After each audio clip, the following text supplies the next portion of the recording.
Tapos na nga ang NBA Finals mga idol at habang abala ang lahat sa mga trade rumors at free agency ng LA Lakers, may isang pangalan na unti-unting lumalabas sa kanilang draft board. At ang pangalan na iyon ay si Koa Pitt. Hindi siya ang pinakasikat na prospect sa draft idol. Hindi siya projected superstar gaya ni na AJ Dibansa o Cam Boozer noong nakaraan. Pero bakit kaya isa siya sa mga prospect na nag-workout sa Lakers at bakit maraming scouts ang nagsasabi na baka siya ang isa sa mga biggest steals ng draft? Pag-usapan natin yan sa video na ito. Para sa mga hindi po nakakilala sa kanya, si Koa Pitt ay isang 6'7" o 6'8" forward mula Arizona na may timbang na halos 245 pounds. NBA ready na kagad ang kanyang katawan kahit teenager pa lang siya. Sa kanyang nag-iisang season sa Arizona, nag-average siya ng 14.1 points, 5.6 rebounds, and 2.6 assists per game habang tumitira ng higit 52% mula sa field. At tandaan natin mga idol, ito ay ginawa niya bilang freshman sa Arizona team na umabot pa sa Final Four. Hindi siya stat padder, winning player siya. At someone na hindi magiging star in my opinion pero solido ang magiging production naman in the next level.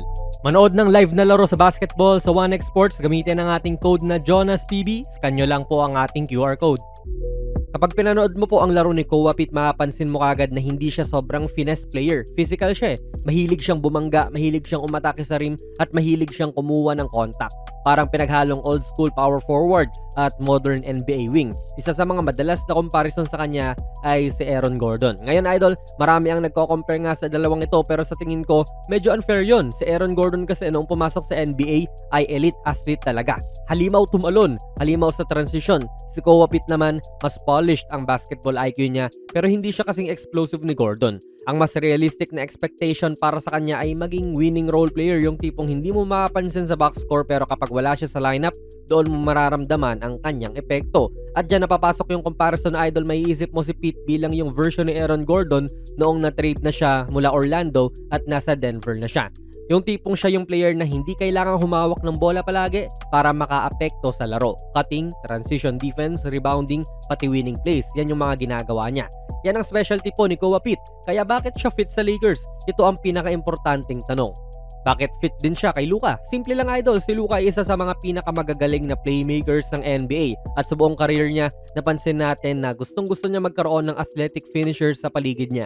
Tignan nyo sina Derek Lively, sina Daniel Gafford, tignan nyo si Jackson Hayes idol. Kapag may player na mahusay mag-cut at tumakbo papunta sa basket, rim runner, pinapakain sila ni Luka ng easy baskets. At dito na pumapasok si Koa Pitt, isa siyang elite cutter, isa siyang transition finisher, at magaling siya off the ball. Hindi niya kailangan ng 15 dribbles para maka-score. Eksakto sa uri ng player na gustong makatambal nga po ni Luka. Pero syempre, hindi siya perpekto. Kung may isang concern ng scouts tungkol kay Koa Pitt, ito ay ang kanyang shooting. Oo, 35% siya sa 3 pero halos hindi naman siya tumitira doon. Less than 1 attempt per game lang. Kaya hanggang ngayon, hindi pa po malinaw kung magiging tunay ba siyang floor spacer sa NBA. At sa modern NBA nga po, napakahalaga ng spacing. Lalo na kapag kasama mo si Luka. Isa pang concern ay hindi pa fully developed ang kanyang defense kahit nasa kanya na halos lahat ng physical tools para maging isang elite defender. Kaya kung kukunin siya ng Lakers, project pa rin naman siya. Hindi siya plug-and-play starter kagad, yun yung downside. Kaya kung available pa si Koa Pitt para sa Lakers sa 25th pick, para sa akin idol, pwede ko siyang kunin dahil ang Lakers ay hindi lang naghahanap ng talent, naghahanap sila ng wings, naghahanap sila ng athleticism, naghahanap sila ng toughness, at naghahanap sila ng players na swak sa Luka era ng LA. At lahat ng iyon ay nasa profile po ni Pitt. Hindi man siya magiging superstar pero may chance siyang maging isa sa mga winning role players nga na gustong-gusto ng bawat contender. At minsan, yan ang klase ng player na nagpapanalo ng championship. Kaya mga idol, kung kayo si Rob Pelinka at available pa si Koa Pitt sa 25th pick, kukunin nyo ba siya?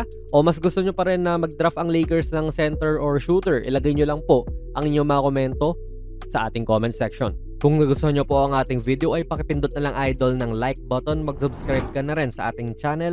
And ako nga pala si Jonas PB and as always, hanggang sa muli.